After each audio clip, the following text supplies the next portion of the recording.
Welcome back to the DFS Sweatshop. I am your host, the DFS Jerusalem, and you can follow me, of course, on Twitter at DFS Jerusalem. Strong drink for the boy. Breaking down for you last night's 10-game NBA slate was a really nice slate of games. Not a bunch of crazy shit happened like it has been happening in the last few slates. But we really had a great night in the sweatshop. Doubled up my buy-in. A lot of cats got to the money. Really good showing. First thing I got to do, I got to mention the king of the DFS sweatshop tonight. This is going to Jeremiah Alexander Severino, the big homie, tied for first place in, I believe it was the late slate. 50K sharpshooter finished with 307 points in that one. That was good enough to tie for first place and a really nice payday for him. Shout out to you, big homie. You are tonight's king of the sweatshop, and I will crown you on Twitter as soon as the show is over. Now, very eventful week for us here in the DFS sweatshop, man. We had a lot of groundbreaking tutorial type shit, getting back to the basics, really getting into it all week long. We've stayed inside the sweatshop, just grinding, man. Just grinding, coming up with the understanding of that core 4 roster building strategy that we implement here in the sweatshop. And a lot of cats are taking to it, man, and they're doing very well. A lot of turnarounds, a lot of great stories in there. But we're going to go ahead and start with the core 4 review. As you know, every day I release my personal core 4 plays. These are the 4 guys that I'm going to be rostering in just about every lineup. I may not have all 4 of them in every lineup, but I at least start every lineup with these guys. And sometimes I end up in a lineup and only got 2 of them, 3 of them, sometimes just 1 of them, depending on how news breaks later on in the day. But these are the 4 guys that I start all of my lineups with. And we're going to go ahead and do a quick review on those guys tonight. We're going to start with a play that I really liked. Dennis Schroeder in that matchup against the Bulls. No definitive point guard option for the Bulls to look to because we saw that, MCW wasn't really working out. Rondo hadn't been working out. Jerry Grant is really not that great of a player. So I did like Dennis Schroeder today. And at 6.2K, 9% in ownership, he was very low owned. He had 42.5 DraftKings points, a really nice showing for him. The next play is going to be Steven Adams. I like Steven Adams all day long. The price point was very low on him. It's very rare that a guy comes off of the bench and costs more than the guy that's starting. And we saw an uptick in salary on Enes Kanter, and so it ended up that Steven Adams was 400 less than the guy that was coming behind him to relieve him off of the bench. So I really like Steven Adams today, and he was 10% owned, 5K in salary, went out and got 47.75 DraftKings points. An excellent game from him. Klay Thompson was probably, no, he wasn't probably, he was the weak link in the core 4 today. Did not snowflake, but he really didn't get that 6x value that I was looking for at 6.3K in salary, 6.5% ownership. So he definitely was in position. Now, the reason why I liked him was he had performed very well against the Charlotte Hornets the last few times they played, always exceeding value. And I thought we were going to see that trend continue, but he ended up with 31.25 DraftKings points. Not a horrible showing, but right around 5x for him. The last play in the core 4 was probably my favorite play on the slate. I declared last night that today was going to be a LeBron day, and that's exactly what it was. He went out at 10K in salary, 13.2% owned, so the ownership was very low on a guy of that caliber. He scored 64.75 DraftKings points, crushed 6x value for me, and this core theoretically, and I'm gonna break it down for you. If you're one of the ones, you're new to the sweatshop, you're new to the core 4 roster building strategy, and you say, hey man, I'm gonna rock with your core guru, that's cool. I have no problem with that. And at 5x value, which is not very good for you, it means you've got to do most of the heavy lifting. This core would have brought you back 137.5 DraftKings points. At 6x value, which means I'm doing all the heavy lifting, all you got to do is ride with me. It would have brought you back 165 DraftKings points. Well, this core 4 finished with 186.25 DraftKings points.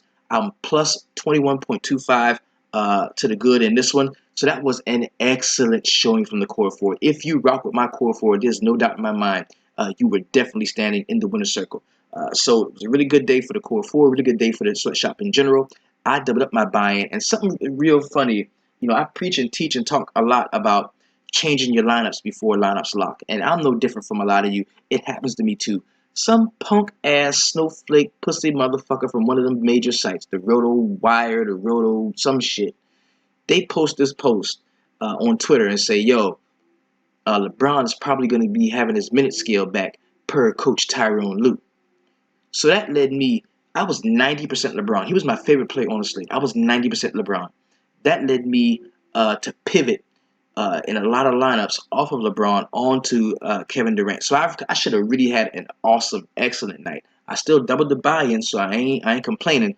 But if I had just stuck to my guns and showed some nuts and just stuck there and stayed with the players that I liked, I would have definitely cleaned up a lot more than double my buy-in. So you gotta stick to what you got. Stick to what you got, and let that be a lesson for you. Now, next thing we're gonna do is gonna jump into the feature for players of the night. These are the 4 most talked about, tweeted about guys in the DFS sweatshop, in the Facebook VIP, in the Insider Access group, as well as in the chats. We're gonna start with the Who Dat, scoring all them points over their player tonight, and this is 2 guys. I don't really like both of these motherfuckers. They some snowflake ass motherfuckers, but tonight they were scoring all them points over there. And I have so little respect for both of these gentlemen as basketball players that I'm gonna put their ass together. Yeah, they're not gonna be able to win this award on their own by themselves. First guy we're talking about is a guy who likes to hit the chicks. Darren Collison, 6% owned, 4.7K in salary, went out and scored 42.5 DraftKings points. Excellent game from him. Also, Kent Bazemore, a motherfucker who is dead to me. Just might have woke up a little bit. Hey, if Jesus can rise, maybe Kent Bazemore can too. At 8% owned, 4.5K in salary, he goes out and scores 40.25 DraftKings points. A really nice game we saw from Kent Bazemore there. The next guy we're going to talk about is the how did I miss that play tonight? And I'm going to tell you how I missed this play. Because I listen to a lot of the pods, man, and you need to be careful about this because football is over. So a lot of the football guys that were doing their football pods and the big sharks and the big wigs, they're coming over to basketball. But they didn't think that there was going to be 3,000 of you that have been rocking with me and know a lot about what you're doing. 3,000 of you that are fucking with me that are not going to be so easily swayed by their bullshit. So they had been on all day. Lou Williams, Lou Williams. I love Lou Williams. Lou Williams is a great play. Lou Williams is a great play. And I looked at it, and I liked Jordan Clarkson from the beginning. I looked at Jordan Clarkson as somebody who I knew with D'Angelo Russell not playing, them really not getting what they wanted to get from Brandon Ingram starting at point guard, Lou Aldane being kind of banged up. And, so streaky a player is Lou Williams that I didn't want to put my eggs in that basket. So I said, look, I like Jordan Clarkson. So before I listened to any of the pods yesterday, I was like, yo, that's a guy I'm going to be on. I like Jordan Clarkson. So I listened to all the pods, and they're Lou Williams, Lou Williams, Lou Williams. So I completely faded. Just because, and that's sometimes we can get too cute. When a guy's a good player, a guy's a good play. And Lou Williams really wasn't a good play. This is one of the most streakier shooters in the league. If you catch him on the right night, yeah, he can do what he did tonight. But this is probably not going to happen for Lou Williams for another 10 games, another 15, 20 games.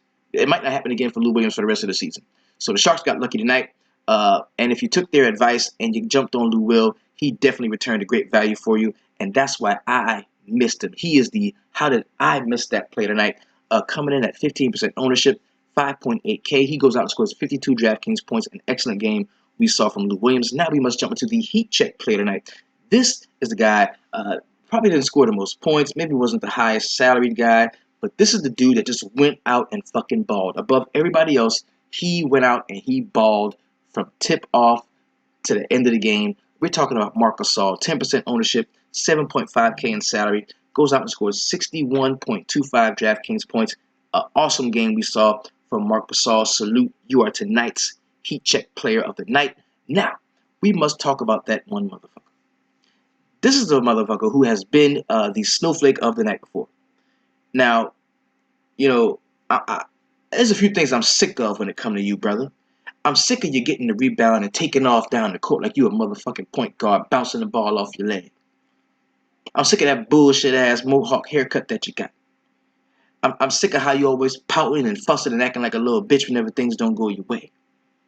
I'm also sick of that 14.75 points that your punk ass brought us back for that 12% ownership and that 6.7K in salary. I'm talking to you, Julius Randle. Get your shit together. Tonight, you a motherfucking snowflake with your old snowflake ass. How the fuck you supposed to be a late night hammer? Somebody who we trust to bring us home, right? To me, you're like the guy. Hey man, you say you don't drink. Oh, you don't drink? Cool, cool. Well, I need a designated driver. You the homeboy. You can drive. I'm gonna get fucked up, hammered, and we go to the club, and I'm getting fucked up, throwing them back. You don't drink. You the late night hammer. You supposed to come through and save the day, but your ass got drunk too. So how the fuck we gonna get home, Julius? How we gonna get home? You drunk, I'm drunk. Who gonna drive? But you're a snowflake ass, and I ain't gonna roster you again, snowflake ass motherfucker. Let's go and get on with the rest of the motherfucking show. Now, we've reached a point in the show where I like to jump into my very best DraftKings lineup. This is not, this is only to let you know that the guys that I'm talking about, the guys that are in my player pool, we did a really nice midday mix today in the VIP where I got to chop it up with the guys one on one and really talk about some core plays that we liked. We went through a couple of roster builds, man. We chopped it up real hard, and you could see it. The results were on the leaderboards where you saw the logo in a lot of different spots. So let's go ahead and jump into my very best DraftKings lineup. And this is just so you know that the guys that I'm talking about are actually the guys I'm playing. I ain't spitting out names and then not playing them. I'm talking about these guys. These are the guys that I'm actually playing. So let's go ahead and jump to my very best DraftKings lineup. One of the higher scores I've had on DraftKings in a couple of weeks, man. It's a really, really great lineup. Had it in a couple spots. All right, we're going to start here. Now, of course, Dennis Schroeder, a core forward play, somebody who I really liked all day long. We talked about him a few minutes ago. Also, LeBron James was definitely a play that I liked. We had him here. There was a couple of chalk plays that I liked in this lineup. Guys who I thought were going to be, pretty highly owned. And one of them was Norman Powell, who did not disappoint. He had 32 DraftKings points, as well as Jordan Clarkson. We talked about him at 31.25. I needed a late night hammer. I had Mason Plumlee. Steven Adams was a part of our core four. And when I got here to the power forwards and the two forward positions, I wanted to pay up. I wanted to get some firepower, some star power in there. And I thought a lot about Kevin Durant. And I said, you know what? Nobody's going to be on Boogie. Boogie is going to be so low owned because this game they think it's going to be a blowout. When I know the Cleveland Cavaliers have not been playing pretty good basketball as of late, I thought the game was going to end up being pretty close. So I did grab DeMarcus Cousins, and James Ennis was a play that I really liked too. He had 17 DraftKings points. This was a pretty good lineup. Boogie made value with his 63.75, and this lineup finished with 346.5 DraftKings points. On any other night, this lineup takes down everything.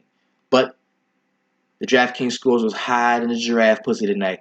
Boy, it was hard to cash. If you wasn't hitting on 290, damn near 300, you couldn't make no noise. But luckily, this is a really good lineup. Had a really good showing out. And let's go ahead and jump into a recap of last night's games, as we know and understand that tomorrow's 4-game slate is just that. It's a stacked slate. We're not going to be rolling out a core 4. We're straight up stacking tomorrow. We understand that. That's what we do on the shorter slates. 5 or less, we stack. So let's go ahead and open the logo up so everybody can see that. We're going to jump into a very quick recap of last night's game. We're going to start with the couple of players we were just talking about. The Cleveland Cavaliers at home against the Sacramento Kings. Garrett Temple, 37 minutes for him. He had 12 points and 4 boards to go with 2 assists and 4 steals. And the funny thing is, Garrett Temple had 10 points in the first quarter and ended up scoring 2 points for the entire game. I mean, he was online to have a really, really nice game at that price point. DeMarcus Cousins, we talked about him. A nice double-double, damn near triple-doubled on him. Had 28 points, 11 rebounds, 9 assists, 3 steals, and 1 block. Really nice game from him. The problem with him this game was he only shot 36% from the field. He took 5 3-pointers. Boogie, how many times do I have to tell you? Get your ass in the paint. Quit shooting all them damn threes, man. You ain't no 3-point shooter. You ain't shooting guard eligible. You a damn center, brother. Get your ass down there and bang. Costa Coopers in his 17 minutes had 4 and 6 to go with 1 assist. Saw a nice game from Darren Collison. We talked about him. He likes to hit the chicks, but he did hit some jump shots tonight. Had 23 points, 3 rebounds, 5 assists, and 2 steals to go with a block. Pretty nice game there. Aaron Aflalo chipped in 14 and 2 to go with 3 assists. Decent game for him. Malachi Richardson, he came off the bench, man, and he was just firing them up. First half was all his. 12 points and 3 rebounds for him. Willie Cauley-Stein had 8 points and 10 boards in his 26 minutes. Pretty nice game from him. Matt Barnes, 6 points, 6 rebounds, 3 assists, and 1 steal in 16 minutes. Decent game for him at that price point. On the Cleveland Cavaliers side, really nice game we saw from LeBron James. 24 points, 13 boards, 11 assists. Yes, a triple-double for LeBron. He also had 2 steals and 1 block while shooting 53% from the field. Did not hit a three-pointer, and he took 3 of them. Kevin Love, a big double-double for him. 21 and 16 to go with 5 assists and 1 steal. Pretty decent game there. Tristan Thompson, 6 and 8 to go with an assist. Not a good game for him. Iman Shumpert scored 16 points, DraftKings points in the first quarter, and finished with like 22 for the game. Not a great game for him at all. Kyrie Irving, he had 20 points and one rebound to go with 6 assists, 2 steals, and 2 blocks. Not a great game from him. We saw Kyle Korver knock down a few three-pointers. He had 4 to be exact, and those were accounting for all of his 12 points, his 1 rebound, 3 assists, and 1 block in 33 minutes. The next game I'm going to talk about is the Boston Celtics at home against the Houston Rockets, and something told me to not target this game very heavily. The one guy that did ball out was Isaiah Thomas, but we're going to go ahead to the Houston Rockets side, where Trevor Ariza was definitely making a case to be a snowflake tonight, or the snowflake of the night. In 37 minutes, leading the team, he had 12 points, 2 boards, 2 assists, and 1 steal. Not a good game from him. Ryan Anderson hit 3 or 4 3-pointers for 19 points, 5 boards, 1 assist, and 1 steal. Pretty good game there. James Harden, 30 and 6 rebounds to go with 12 assists, 1 steal, and 1 block. And Pat Beverly, horrible game from him. In 32 minutes, he had 3 points, 2 rebounds, 8 assists, 2 steals, and 1 block. Not a good game for Pat Bev at that price point. Sam Decker off of the bench, 29 minutes. He had 15 and 4 to go with a steal and a block. Decent game for him at that price point. On the Boston Celtics side, really nice game from from Jay Crowder. 23 points, 10 rebounds, 4 assists, 1 steal. Good game there from him. We saw a killer game from Isaiah Thomas, 38 points and 5 rebounds to go with 9 assists and 1 steal.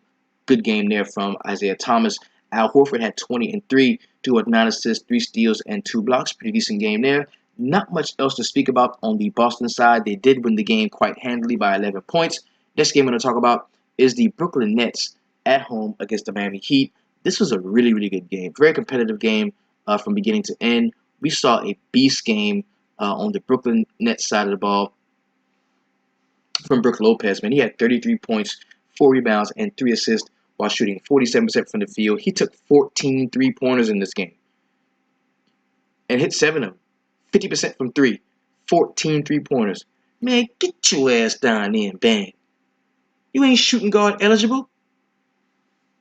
Bojan Bogdanovic in his 26 minutes had 17 points with 5 rebounds, 2 assists, and 2 steals. Really nice game there. Spencer Dinwiddie he got the start at point guard, and he played 32 minutes, had 10 points, 5 boards, and 4 assists. Decent game at his price point. Karis LeVert, in his first game back from injury, he played 26 minutes and had 12 points, 1 rebound, and 4 assists. And a shitty game we saw from Sean Kilpatrick, 8 and 1. That was it. That's all we saw from him. On the Miami side, we've got to give up on Hassan Whiteside. Let's just do that right now. It's over. Hassan, we're done. Now, he says after the game that he knew his ankle was sprained before the game. Well, why the fuck did you play? Why did you play? You should have just stayed home and let somebody else play. You should have let Willie Reed get all the minutes. Because you shit the bed. Hassan Whiteside, 20 minutes for him. He had 7 points, 1 rebound, 1 assist, and 1 block. A horrible game from him. Dion Waiters continues his hot shooting, and I can guarantee you I am not playing him at all the next time he rolls around, because I don't think that he's going to be above 7K, and I ain't fucking with him at all. 24 points, 5 rebounds, 8 assists for Dion Waiters while shooting 55% from the field, hitting 2 of 3 3-point shots. Goran Dragic damn near triple-doubled on him. Fell 1 rebound and 1 assist shy of that triple-double. He has 17 points, 9 rebounds, 9 assists, and 2 steals. Good game we saw from him. Wayne Ellington dropped 22 points to go with 4 rebounds and 1 assist in his 36 minutes. And Willie Reed did come in and play a lot of minutes behind Whiteside. He had 14 and 4 with 1 assist, 1 steal, and 1 block. We saw A really good game from him at that price point. The next game I'm going to talk about is the Chicago Bulls losing a close one at home to the Atlanta Hawks. The Hawks made a late charge in this game because Chicago Bulls were up, and I thought the game was pretty much over. But man, Paul Millsap kind of got it together in the fourth quarter as well as Dennis Schroeder, and they did finish the game strong. Thabo Sefolosha, 18 and 3 to go with one steal for him. Pretty decent game we saw from Dwight Howard, 16 and 12 to go with 2 assists, 1 steal, and 1 block. Beast game we saw from Kent Bazemore, 16 and 6 to go with 7 assists, 1 steal, and 3 blocks. And he is still dead to me, but he's waking up. So Dennis Schroeder, 24 points, led the team in scoring, had 2 rebounds, 9 assists, 1 steal. Great game there. Tim Hardaway Jr. chipped in 17 off of the bench in his 32 minutes. He also had 2 rebounds and 5 assists. Pretty good game from Tim Hardaway Jr. Next, Chicago side, Jimmy Butler, man, he dropped 40 again. 40 points for him in 40 minutes. He had 4 rebounds, 3 assists, 3 steals. Great game you saw from Jimmy Butler. Taj Gibson, 6 points, 10 boards, and 1 assist in his 27 minutes. He also did block a shot, but he shot 3 for 10 from the field. Horrible shooting performance there from Taj Gibson. Dwayne Wade, 33 points, 5 rebounds, 2 assists, 2 steals, and 1 block. And this team is in a disarray, man. They were like very upset with each other at the end of the game. They're questioning each other's work ethic and how much the other one wants to win. Whenever that happens, you can tell the team is definitely falling apart. Dougie McBucket was third on the team in scoring. He had 10 points to go with 2 rebounds and 1 assist in his 23 minutes. And Rajon Rondo played 9 minutes. He had 3 points, 1 rebound, 3 assists. Not a great game there from him at all. Next game I'm going to talk about is the Milwaukee Bucks at home against the Philadelphia 76ers. And are the Sixers a real thing? Because they're just winning games, bro. Really nice game we saw from Robert Covington at 11 points, 5 rebounds, 2 assists, 2 steals, and 3 blocks. He shot 33% from the field, but when this guy works that hard on defense, he kind of balances that out. Ersan Ilyasova, 17 and 9 to go with 2 assists and 1 steal. Nerlens Noel, the industry chalk play of the day, had 16 and 13 with 1 steal and 1 block. Got off to a slow start, and he only played 27 minutes, but he balled out in those minutes. South, 11 points for him. He had 2 assists and 1 steal. TJ McConnell had 13 assists, but he only had 3 blocks and 7 points, 3 steals as well in his 29 minutes. So a pretty good game from Rashawn Holmes, 9 and 8 to go with 1 assist, 1 steal. And my homeboy, Gerald Henderson, man, he dropped 20 points and had 2 rebounds to go with 4 assists. Pretty good game we saw from Gerald Henderson. Dario Saric, in his 21 minutes, had 17 and 3, shooting 50% from the field and hit 1 of 4 3-point shots on the Milwaukee side of the ball. I thought it was going to be a Giannis night, man. In the first quarter, he has like 18 points. He's fucking cruising. I was like, damn, I completely faded Giannis. That is going to come back to bite me. But it didn't. He had 17 points, 12 rebounds, 5 assists, 4 steals. Decent game for him. But at that 10.5K in salary, he cost more than LeBron. I had to put that in the proper perspective. While I was building lineups and really going over my core four, I'm like, yo, I like Giannis. But he's more than LeBron. Fuck no. Fuck no. I didn't do it. No. Jabari Parker, 20 points for him. He had 4 boards, 2 assists, and 3 blocks in his 37 minutes. Pretty good game there. Greg Monroe, somebody that we talked about in last night's show, had 28 points, 9 boards, 2 assists, and 1 steal. And it's so hard, like I say, to predict the way that Coach Kidd is going to roster these guys and roll them out. So I pretty much, if I'm not rostering Jabari or Giannis, I really don't fuck with this team very much. Matthew Dellavedova was somebody a lot of people were talking about all day long. Really couldn't get with him. He only had 9 points and 5 assists to go with 2 steals. They were chasing the points from the last game he had. That was pretty good. I wasn't impressed by him tonight. The next game I'm going to talk about, at the Grindhouse, Memphis Grizzlies beat the Toronto Raptors by 2 points. Most of the games are very competitive tonight. And whenever you have that, when you see a bunch of players get their full allotment of minutes because nobody really gets blown the fuck out, that's why the cash line is so high. That is why the cash line is so high. The Memphis Grizzlies did beat them by 1 point, but we're going to start on the Toronto side. DeMarre Carroll, 11 points and 6 rebounds with 2 assists and 2 steals. Decent game there for him. Saw a nice one from Norman Powell. We talked about him. He was another industry chalk play. He had 21 points, 5 rebounds, 2 assists, and 1 steal. Kyle Lowry, 29 and 4 rebounds to go with 8 assists, 1 steal, and 1 block, shooting 52% from the field. He had 4 of 10 from 3. And Jared Sullinger played 15 minutes, which is encouraging, but he didn't do much with him. He only had 3 rebounds in his 15 minutes. Not a great game for him at all, even at 3K. Corey Joseph had 15 and 2 with 1 assist. Pretty good game there. And Terrence Ross, the dude played 20 minutes. It didn't do shit, man. He had 6 points, 1 assist, and 1 rebound. Not a great game there at all for him. On the Memphis Grizzlies side, now we saw some news break, man. Pretty early. Well, actually, it was about 6:30, right before lock. Where at first I saw something that says Zebo wasn't going to be playing. Then I saw something that says Zebo was going to be in. So we knew that we weren't going to see Jermichael Green. He didn't play due to a coach's decision. Troy Daniels was out with a right knee contusion.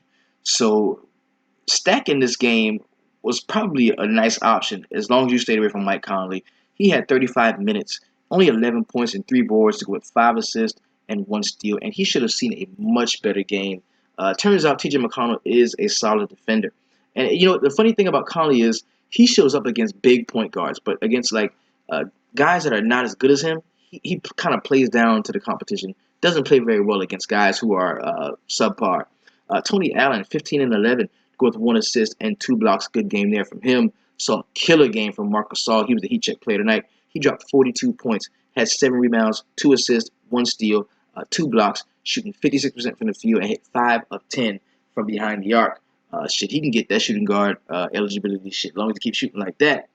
Zach Randolph, in his 38 minutes, he did get the start. He had 16 and 8 to go with 3 assists. Pretty decent game there, shooting 70% from the field. Not much else we saw on the Memphis Grizzlies side, but we did see a flashback of Vince Carter where he drives to the lane, the dude runs up on him, so he jumps up in 360s, and I could have sworn he was going to throw it down like he did in 2004, but he couldn't do it like that. He ended up laying it in. It went in. It was pretty, but those of you who know Vince Carter, you thought for a second like, oh shit, he's about to bang out, but he didn't. But shout out to Vince Carter. That was a very nice play. On the Toronto side, well, we talked about them already. Uh, we're done with this game. Let's go and move on to the next game. New Orleans Pelicans at home against the Oklahoma City Thunder. This was probably the only game that kind of looked like it was going to be a blowout. But even then it wasn't. They made a late charge to keep the game close. So we saw a lot of the starters on the floor in the fourth quarter. We saw 35 minutes from Russ Westbrook. He got another triple-double. 27 points, 12 rebounds, and 10 assists to go with 1 steal and 1 block. He had a horrible shooting percentage, 7 for 22, 31%, hit 4 of 9 from 3. But we really need you to pick that shooting percentage up there, Westbrook. Take it to the rack, score the basketball. Excellent game we saw from Steven Adams. In 31 minutes, he had 20 and 11, go with 3 assists, 1 steal, and 4 big blocks. Awesome game there. Saw a pretty nice one from Enes Kanter off of the bench. He doubled in his 20 minutes. He had 17 and 11 to go with 2 assists. Pretty good game there from Enes Kanter. Vic Oladipo, 15 and 4 to go with 2 assists, 2 steals, and 2 blocks while shooting 45% from the field, and he hit 3 of 7 from behind the arc. Decent game there from Vic Oladipo. On the New Orleans Pelicans side, the glass man struck again. He only gave us 16 minutes tonight. The man is glass. Stop playing him. I'm not playing Anthony Davis. Stop doing it. 8 points, 5 boards, 1 block, and an injury. That is what we got from Anthony Davis tonight. He is the man of glass. I will not play that guy anymore. Solomon Hill, 14 and 8 to go with 2 assists and 2 blocks. Pretty good game at his price point. Terrence Jones, those of you that roster Terrence Jones, knowing that Anthony Davis is probably going to get hurt, you had to be shitting tonight because he did not have a great game. He played 26 minutes and had 12 points, 4 rebounds, 1 assist, 1 steal, and 1 block, shooting 35% from the field. That is horrible for a guy that big and to be around the basket to not really score the ball. Etuan Moore, 18 and 8 to go with 2 assists and 1 steal with a block. He led the team in scoring. Dante Cunningham had 7 and 6, and Tyreek Evans had 14, 5 rebounds, and 9 assists to go with 1 steal. Pretty good game we saw from Tyreek Evans. So you know what that means. If we don't see Anthony Davis next time out, Holiday, play him, and Terrence Jones, play him.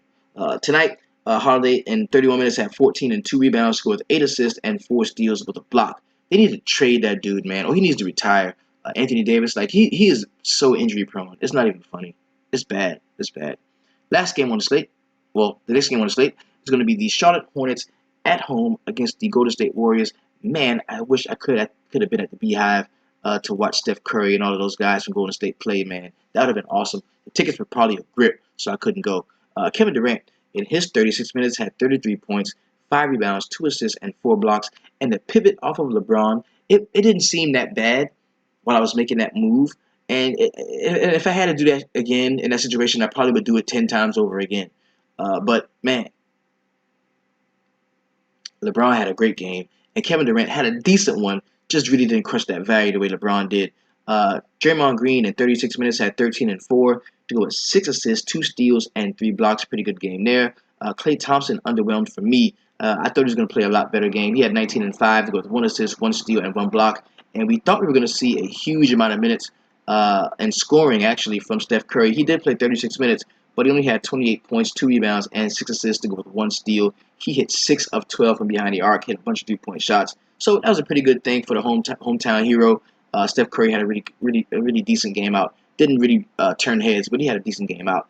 Uh, Andre Iguodala, 2 points, but he had 10 boards, 3 assists, 1 steal, and 1 block in his 30 minutes. Pretty decent game there. And James Michael McAdoo, off of the bench, played 20 minutes, had 8 and 7 with 1 assist, 1 steal, and 2 blocks. Jaja, 13 minutes. That was it. Didn't do much else. On the Charlotte side of the ball, Kemba at the crib had a really nice game out there. We saw Kemba for 38 minutes. He had 26 points, 3 rebounds, 8 assists, 1 steal, and 1 block. Pretty decent game there from Kemba Walker. My favorite play of this game was Spencer Hawes, man. He played 29 minutes, and he doubled off of the bench, 10 and 13 to go with 5 assists. Now, we knew we weren't going to see guys like Jeremy Lamb take the floor. We knew that we weren't going to see Cody Zeller. So those were reasons to really get some bench guys involved for the Charlotte side. Marco Bellinelli, in his 25 minutes, had 14 and 1 to go with 1 assist and 1 steal. Pretty nice game we saw from Nick Batum. He had 16 and 6 to go with 8 assists. Pretty decent game there for him. MKG had 15 and 9 with 1 steal and 2 blocks. And Marvin Williams chipped in 14 points with 5 rebounds, 2 assists, 2 steals, and 1 block in his 29 minutes. The next game we're going to talk about is the Dallas Mavericks at home against my New York Knicks. Of course, we lost again amidst the Carmelo Anthony trade rumors. I do not to roster Carmelo tonight in my head just because, you know, a report came out that the Knicks tried to shop him to Cleveland for Kevin Love, who I don't want no fucking Kevin Love. I'm a Knicks fan. I don't want no Kevin Love. Fuck Kevin Love. I don't want LeBron. I don't want Carmelo either. I don't want either one of them motherfuckers. I want to blow this shit up and build a team around Kristaps Porzingis. I don't want any of these guys on my team anymore. All of these motherfuckers can go. Derrick Rose, Joakim Noah, all of them can go. The only motherfucker I want to keep is Kristaps. The rest of them can get the fuck out. So Carmelo Anthony, he answered those trade rumors with a really nice game. He had 30 points, 8 boards, and 3 assists while shooting 13 of 24 from the field and 3 for 7 from behind the arc. Kristaps didn't have a great game. He only played 22 minutes. He's still hurt. Kristaps is still hurt. They should shut him down for a little while. He had 13 points, 8 rebounds, and 1 assist to go with 1 block. Courtney Lee chipped in 23 points to go with 6 rebounds and 1 assist and a block. Pretty good game there from him. Derrick Rose really underwhelmed in his 35 minutes. He had 13 points, 3 rebounds, and 3 assists. Not a great game from him. Willie Hernan-Gomez grabbed 16 boards in 24 minutes. He had 8 points to go with that, 3 steals. Pretty good game we saw from him, especially on the rebounding side. I mean, he was grabbing every rebound. He led the team in rebounds. Nobody else had double-digit rebounds on the team, with the exception of Hernan-Gomez. Pretty good game there. On the Dallas Mavericks side, we saw 15 minutes of Darren Williams. He did get hurt and probably will not play, so Lil Bell will probably be next up, or Devin Harris to have that starting job. You know that JJ Barea is still out, so they're going to have some primary ball handler on the team. Pretty good game you saw from Dirk Nowitzki, 19 and 4 to go with 2 assists and 3 blocks. Lil Bruh, Steph Curry had 34 minutes, 24 points. He had 5 boards and 3 assists to go with the block. Harrison Barnes led the team in scoring with 23 points. He had 5 rebounds, 1 assist, and 2 steals with Wesley Matthews did not play for that right hip strain. Salah Mejri didn't play. So it was a pretty tough game for them, but they still got the victory against my New York Knicks. The last game on the slate, the late night hammer game, was kind of underwhelming when it comes to the point totals. I thought this was going to be a lot higher scoring game, but we just didn't see very great shooting from everybody else on the Lakers, with the exception of Lou Williams. That's where we're going to start. Sweet Lou jumped off of the bench, and he was fumbling and bumbling and stumbling and knocking down shots everywhere. 6 for 11 from 3, 5 for 5 from the free throw, 10 of 20 from the field for 31 points, 4 rebounds, 5 assists, and 3 steals. Great game we saw from Lou Williams. Jordan Clarkson, in his 34 minutes, had 22 points to go with 3 rebounds, 2 assists, and 1 steal. And when you look at the bench as opposed to the starters, They should start the fucking bench. Zubac had a double-double, 12 and 10 to go with 2 assists off of the bench, 27 minutes. Larry Nance Jr., 16 minutes, had 2 and 5 to go with an assist and 3 blocks off of the bench. The bench players played better than the fucking starters. Luol Deng didn't do shit, 4 and 4 to go with a steal on the block. Julius Randle, snowflake, motherfucker. In 20 minutes, he had 8 points and 5 rebounds with 1 assist. Not good.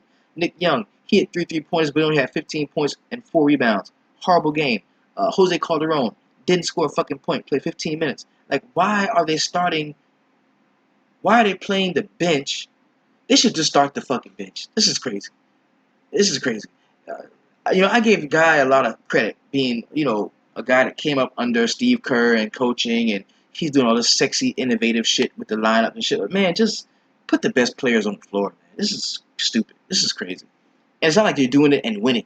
You're doing what you're doing and you're losing. Change that shit, man. Portland Trailblazers side of the ball. Really nice game we saw from Noah Vonleh, man. He had 8 points and 10 boards. We knew he was going to get a lot of run when Ed Davis got announced out, but he did have a really nice game. Miles Plumlee, my favorite player of this game, had 19 and 13 to go with 3 assists, 2 steals, and 1 block while shooting 53% from the field. Good game there. Evan Turner did get the start with Maurice Harkless out. He had 11 and 3 to go with 3 assists and 1 steal. Pretty good game from him. We saw a ton of Allen Crabbe. 27 minutes, 12 points, 3 rebounds, and 1 assist. Not a great game there, but the price is low on him, so that was okay. CJ McCollum and Dame Lillard both had 24 points, but CJ had 4 assists, 4 rebounds, while shooting 56% from the field and 2 of 3 from behind the arc. Lillard had 4 rebounds and 2 assists to go with a steal while shooting 40% from the field and 1 for 5 from behind the arc. Not a great game there from Dame Lillard. Now that we've wrapped up last night's recap of the 10-game slate, let's go ahead and take a look at the player pricing for tomorrow's 4-game slate just before we jump into the point totals. And we do this just so that we can get a good read on, where we're going to put our stacks at, because that's what we're doing. Don't get it twisted. There's no core 4 tomorrow. We're stacking. We're stacking. This is a tried and true method to get to the cash line, and it's going to be our stack. So we're just going to jump in there and see what players are and what the salaries are. Now we've got, I'll blow it up for you. We've got, at 8 o'clock, we've got 4 games. We've also got, it's broken off 2 games in the late. If you like the late, make a lineup in the late, throw it in the main. Stack something in the late, throw it in the main. That's all you got to do. I would suggest taking a night off if you're not comfortable stacking until we really get our bearings about us and we know exactly how we're going to do this. But let's go ahead and pull it up here.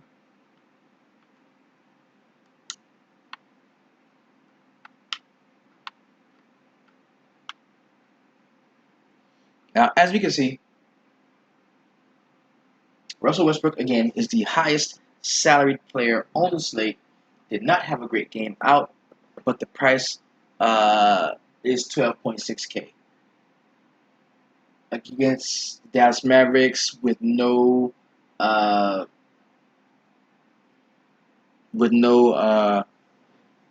Williams. That's very interesting.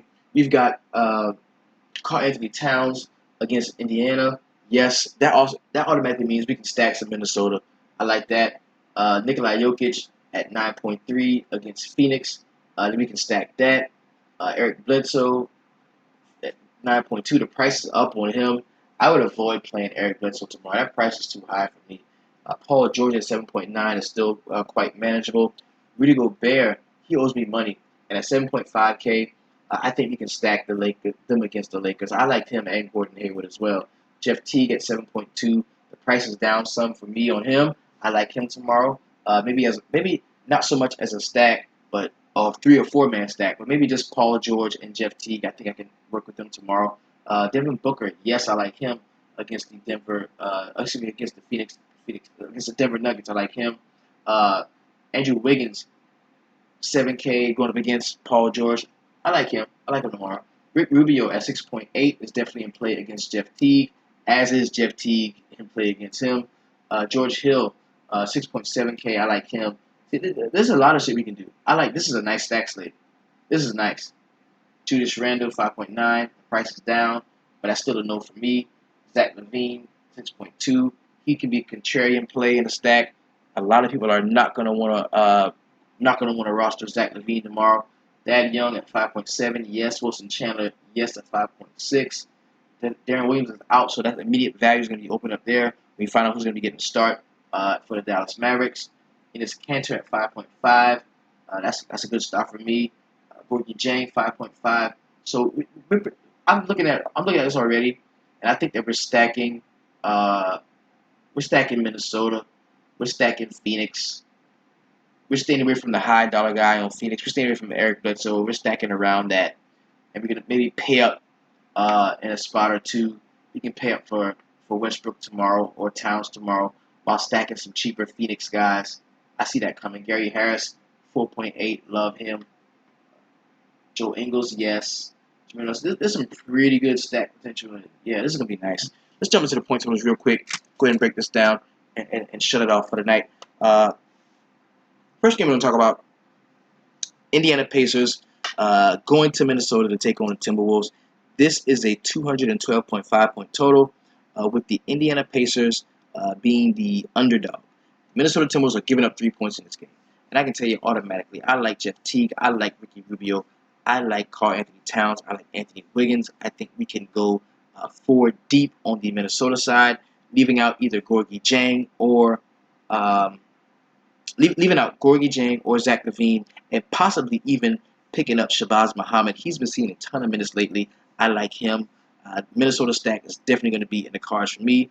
On the Indiana side, I don't like to stack. I'm not going to stack too much Indiana.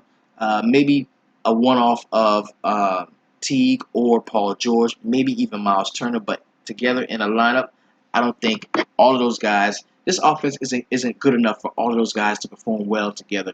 So we've got to pick who we think on the Indiana side is really going to ball out.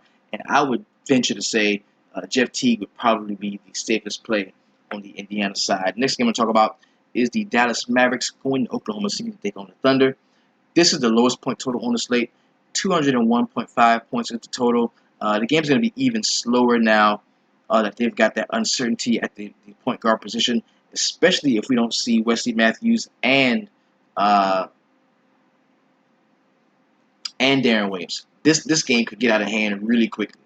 And a blowout, a 201 point total with the Oklahoma City Thunder giving up 7 points, a couple of guys being injured. This game could get out of hand really quick. So we've got to look maybe to the Dallas bench, maybe some scrub love here, and as well as Oklahoma City bench and some scrub love to kind of pay up for if we want to roster Westbrook or whatever.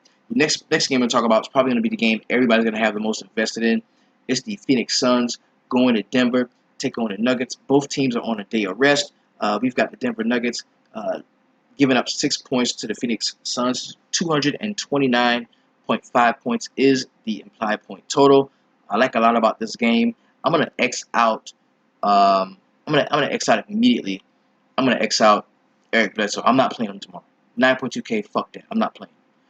I'd rather play. I'd rather play the guy behind him. I'd rather play Brandon Knight before I play Bledsoe at 9.2. Because I mean, to make value, I mean you got to get like damn near 60 points, and I don't think you can do it. Not against them. Gary Harris is a really good defender. I don't think he's gonna do it. I like the Denver perimeter defense more than I like him scoring 60 points. Nah, he's priced up too high for me. Jokic, just play him. Denver, just stack them any way that you feel like you have to. You can go Gallinari, Jokic, Jameer Nelson. If you don't see Moutier, Jamal Murray is somebody who's going to be in a lot of my Denver stacks. I like him. On the Phoenix side, we can definitely look to Booker. I'm not going to be playing Bledsoe. I said that again. So I'm looking to Booker. I'm looking to Tyson Chandler, maybe some Alex Lynn off of the bench. TJ Warren is a no for me. We can go PJ Tucker. So there's a lot to like in this game. And this is probably going to be like the game that everybody really goes to. The last game on the slate, the late night hammer game, is going to be probably a blowout. It's the biggest point total on the slate. If the game was in LA, I would feel differently. But the fact that the game is in Utah, and the Utah Jazz have been playing so badly, they've been slumping so badly, I look for them to shoot their way out of this slump most notably Gordon Hayward. I do like him tomorrow. If I'm going to roster anybody on the Utah side, it probably will not be a stack. Maybe the most I'd have on one roster on the Utah side would be probably Gordon Hayward and Rudy Gobert. Rudy owes me money, so that'll probably be the farthest I'll go. But I will have some one-offs with some cheap Phoenix guys, Denver guys, and possibly Gordon Hayward. People are gonna be off him because he's been playing so bad lately, but I think he does have a really. Everybody can get right against the Lakers. If you're in a slump, you're in a streak, go play the Lakers. Go get the Lakers and bring them to your house, and you beat the shit out of them. So I think that's what happens tomorrow. It's 13 point spread, but the Utah Jazz are giving up 13.5 points to the Lakers. It's a 203-point total. If you're looking for Lou Williams to do what he did last night, no, that's not going to happen. There is value, some cheap value on the Lakers side, but it's up to you. It's up to us to go ahead and find that. So this has been your DFS Jerusalem. I really enjoyed chopping it up with everybody today all day. It feels like I was in the sweatshop all day long. Did the show last night, did the midday mix, and so I went into work today and I was like, yo, I need Friday off. Because my wife and we're going to Atlanta, but we're not going to Atlanta until Saturday. So Friday, I am all yours. Thursday night, after the 4 games, I'm going to drop a show. We're going to talk about Friday slate. Then we're going to do a midday mix around 12:30, 1 o'clock Friday. And then right before lineups lock, we're going to do a pre-lock where we're going to filter all that bullshit that we've been putting in our heads all day long, listen to all those different podcasts. We're going to set our lineups right, get our cores intact, search around for the industry plays that we want, as well as the plays the NBA gives us. That is how we build our 8-man DraftKings or our 9-man FanDuel rosters. Again, this has been your DFS Jerusalem. Shout out to the king of the sweatshop, Jeremiah Severino. Holla at me, man. Great game, great lineup for you. Also, if you want to support the show, believe me, I understand you're supporting the show right now in its purest forms. Thank you so much by giving me your voice, and your ear on YouTube. If you want to support the show further, there's a box over there. Click the box. Let it take you where it has to take you. Also, you can visit my website. The website is at www.dfssweatshop.com. That is where we have all of the tools and the tricks and trade. Everything that we do here is all explained on the website. With your paid subscription, you will be receiving all of those things, plus entry into the very best Facebook group online as the VIP here in the DFS Sweatshop. That's where it all goes down at, man. That's where we chop it. I'm telling you, we are working in there. This right now, they're in there working, and we gonna get it, and we're gonna cheer our homie on. The big homie Emery got a big day tomorrow. The $400 buy-in tournament. We're gonna cheer him on to victory and help him out any way we can. Of course, this is being Defense Jerusalem, man. The one thing I want you to do in the sweatshop is always keep it 300.